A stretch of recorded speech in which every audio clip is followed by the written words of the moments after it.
Welcome to the Six Figure Personal Stylist Podcast, the ultimate no BS business podcast for ambitious personal stylists ready to build a six-figure and beyond personal styling business. You won't hear the typical snooze fest business advice that most personal stylists get told all of the time.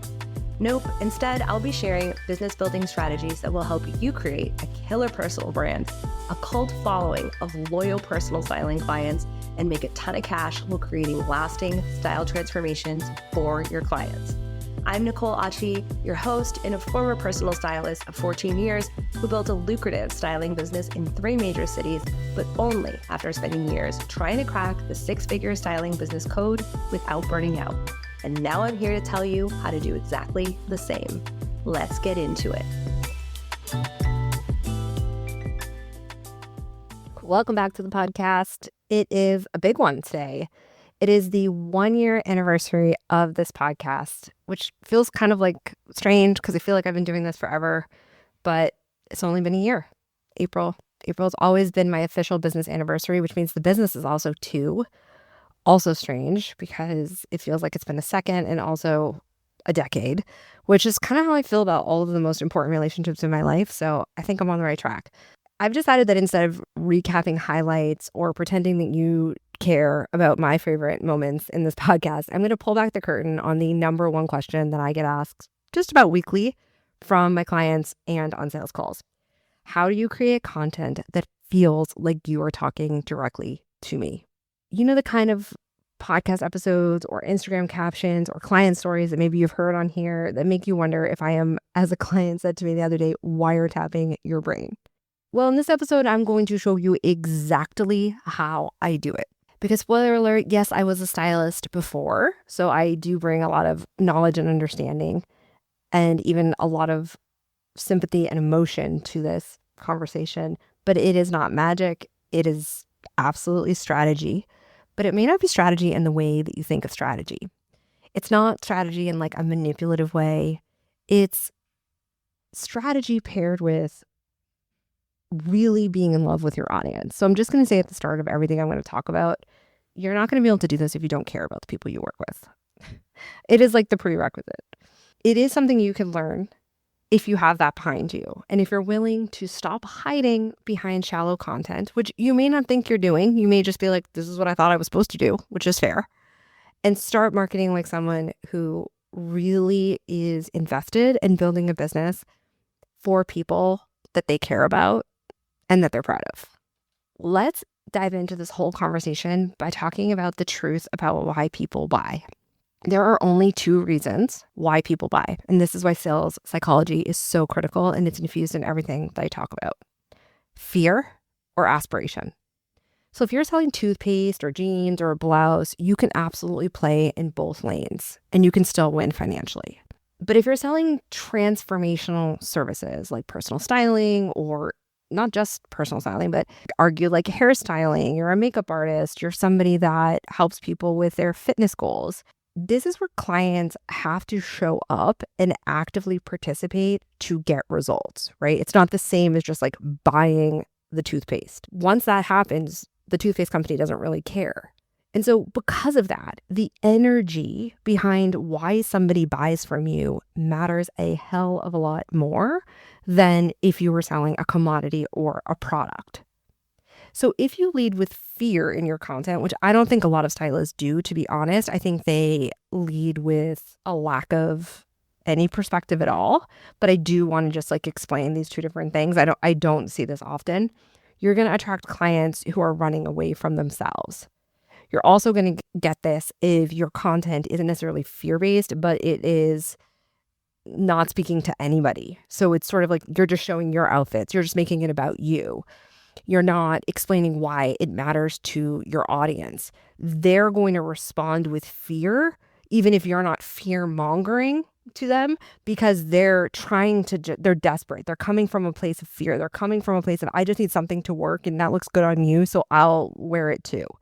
If you hear people telling you on your sales calls, well, I like your style, That's really a sign that you are attracting people who are coming to you from fear and not from a more curious, self-led place. Again, doesn't mean you are being fearful in your content. I don't want to insinuate that, because I don't see many stylists doing that. It's that that person is fearful. You haven't given them anything to know either way if they're a right fit for you, or if they're the type of person who would be a good match. And so their fear is leading them to think, well, her outfits look good. She's a stylist. I will do whatever she tells me, right? Not I will be a partner. And these are often the clients who seem fine on a sales call and we're flattered by them, but then they ghost us, or they hate everything that we pick, or they question every choice, or all of a sudden they said they had fine body image, but now nothing is okay, including their collarbones. And they're not really fully on board with the process to get the full transformation. Even if they get to the outcome and they say it's fine, there's a part of you that's I don't feel like that one's so great. But if you lead with real aspiration, so not the airbrushed aesthetic, everything is great all the time, no hair out of place, BS kind of marketing in the online space. That's not what the aspiration I'm talking about. But if you really talk about what is possible for people, you're going to attract clients who are running towards something, not away from something. They're running towards something better. They're running towards something future focused.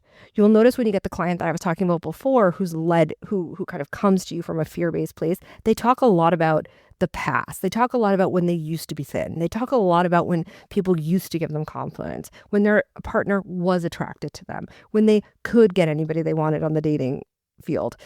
You'll hear a lot about what used to be from clients that are fear-based. And so that's another really great way for you to know where somebody is on their journey. When you're attracting clients who are coming to you from a place of aspiration, and when your marketing is speeding up that process of attracting them because you're speaking to the aspirations, you're going to notice that they talk about the future. You're going to notice they're people that are very interested in self-development. They're the perfect transformational client. And this way of talking in an aspirational way, which isn't cookie cutter, it doesn't mean we don't talk about anything hard, obviously, is the foundation of every piece of content I've created over the last year, even if you don't realize it. Because a lot of times we think that aspiration is like a curated Pinterest board type behavior that is sanitized and it doesn't have any humanity to it, because we think of aspiration the way that the fashion industry has given it to us. Thin white people with their nuclear family and their perfect little kids and their picket fence, and that is aspiration. But it's not aspiration for real humans. It's not. Because first of all, it's boring AF. That's just that. And obviously not everybody is white or has a family or wants those things, right? Rightfully so. But more than that, what I see is that we've taught a version of marketing in the online space that tells us that that's what aspirational marketing is. And stylists are specifically preyed on when it comes to this, because even though many stylists say I believe in style, not fashion, we're still looking at trends. It's the fresh, it's the fun, right? We love that. And so because we're used to magazine culture, we're used to editorialize things, we really do have this idea that aspiration, no matter what price points your clients are sort of, playing in, they either, if they can't afford the luxury price point, they want to approximate it, right? They want to dupe it, kind of an idea. And that's the problem. You cannot dupe this type of content. In my programs, I call this type of content mindset shifting content. It is not trendy. It's definitely not going to be something that you get off of a $97 template pack you got off Instagram stories with plug and play captions. Mindset shifting content is what helps your audience replace outdated beliefs with a new way of thinking. And most importantly, a new way of seeing themselves. This is the kind of shift that doesn't just make people like you. In fact, it may take them a minute to like you. It makes them trust themselves enough to work with you and to be a partner in the styling experience. Or in my case, business consulting experience. And here is the kicker. When you learn how to do this type of content, it won't just transform your potential clients' lives and your current client's life. it will actually transform yours because it has transformed mine. Because when you start attracting clients who feel like soulmates, clients who quote your podcast back to you on sales calls, not because you need to hear your own quotes back to you, because quite frankly, I don't even remember most of them, but because you know that what you have put out into the world resonated with another, even if it's just one other human being, you will build a business that fuels you. It is no longer about getting people to buy. It is about resonating with people. It is the difference between feeling like you are running a business or trying to run a business and what feels like living your purpose, which is what most stylists got into the game for. But somewhere along the way, we lose it. Now, if you're listening to this and you're struggling with visibility or with consistency, or you're just falling out of love with your marketing, you may be thinking, honestly, this sounds really hard. And I'm not going to lie to you. It can be. This is the kind of content that you cannot phone in. You cannot copy and paste it from ChatGPT, though it can help you edit your episodes for sure, or regurgitate what everyone else is doing on Instagram. It is not a checklist. It is a decision. It is a decision to get honest, to be strategic, and to be deeply aware of your ideal client. Because I've said it before here, I'm going to say it a million more times because it's true. And sometimes we just need to hear things a lot, especially when behavior that doesn't really work but is popular keeps popping up on our For You page or on our Instagram feed. Your clients don't need more style tips. They need someone who gets them and can help them evolve. And that's going to start for some of you with evolving how you talk to them. Because we're talking to them. We're talking with them. And if you're worried or or there's a part of you that's like, yeah, but that kind of content isn't going to perform well on Instagram, pause and ask yourself, is your rent, your mortgage, or your next vacation paid with likes? Because I have had months where I have not posted to my grid in 3 weeks and I have still signed clients to the tune of $15,000. Why? Because I have this podcast. I have the occasional Instagram story that makes somebody feel seen. And when people feel seen, they convert. And that's the content that makes money. But more important than making money, that's what makes it easier to wake up every day and do it again, despite the likes. Most people that say something to me like, well, I don't know, I've done things like that. I've shared my beliefs. Nobody comments, nobody likes, whatever. You're asking your business to do something for you that it's not its job to do. Validate you. Validate you. And I want to present a world, and I want to share the world I live in, where my content doesn't validate me. It validates my clients. I don't care about my validation. I can get my validation somewhere else. And I want that for you. That's what I'm talking about by aspiration. Aspirational isn't necessarily that I don't point out this uncomfortable truth. It's that I point out the uncomfortable truth and then explain to you why you don't have to sit in that discomfort anymore because there's something else. And I mean it. I'm not telling you this because I'm trying to get you to buy from me. I'm telling you this because I actually practice all of the things I tell you to do, I'm doing either right now in this episode or on my Instagram story or somewhere else. And that's not gross if it comes from a place of knowing your ideal client, right? We're not manipulating anyone. We're talking about the things that matter to them. And it's really hard to keep showing up in your business in a way that gets you excited when it's just likes. But when you start to do this, sure, your likes might go down a little bit or people might lurk more because most people liking your content aren't buying. That's not what high-end buyers do. They lurk until they trust you and then they reach out. Period. That's like the psychology of high-end buyers. This is why if you're creating content without understanding of psychology, of course, it's all going to feel very confusing. Of course, you're going to think likes are the most important thing. Because the truth is that this business, personal styling, is a privilege. And unfortunately, a lot of the folks who have led this industry have not acted like it in how they have trained stylists. Stylists expect people, absolute strangers off the internet, to trust them with their image. And that is really not a small ask. So yes, you're going to need to think a complete thought and say something real. Not controversial, not cruel, not unkind, which is sometimes what people hear when I say honest or real. Just literally repeating the actual conversations you're having with clients is what I mean. I don't mean be controversial for the sake of it. But you can't skip that. You cannot skip the part where you talk like a real human to other real humans. So if you're treating your content like a to-do list, of course it's not working. But if you start using it to connect and not to just broadcast, you can post less, you can make more, and you can finally stop spinning your wheels. And honestly, you can wake up every morning excited to get on the Zoom call or whatever. Some people still talk to clients on the phone, which shocks me, but you do you, boo. And enjoy your life like I do. And just like your clients resist trying on new clothes that are outside of their comfort zone, when you first try to do this, your brain is going to try to resist showing up in new ways too. Welcome to the club. But resistance doesn't mean it's wrong. It just means it's new. So let's talk about where you find the type of content that allows you to create this magical type of high converting, mindset shifting messaging. This is literally the best news. You do not have to sit in front of your laptop with a blank stare and wait for divine inspiration to hit, like so many of the stylists that I work with tell me they're doing before we work together. Because mindset shifting content is everywhere. It's everywhere. And this is partially why it's really important that you charge enough for your services, that you have the space to be present in your life. Because we tend to think about pricing from like all these wonky ways of thinking.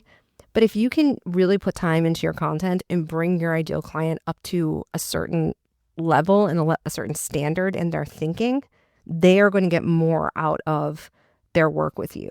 So if you think about your price as not just about what the time is you're putting in front of the client once they hire you, but the time that you're putting into your marketing in order to make it good enough to convert them and to nurture them and to help them see themselves differently before they hire you, you're going to have a better client experience. They're going to stay with you longer. And those prices become a little bit more understandable because you have put in so much work to help them see themselves differently.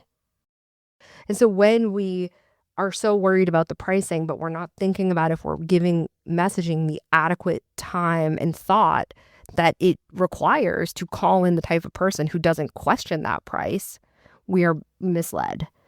And that's why things will feel hard.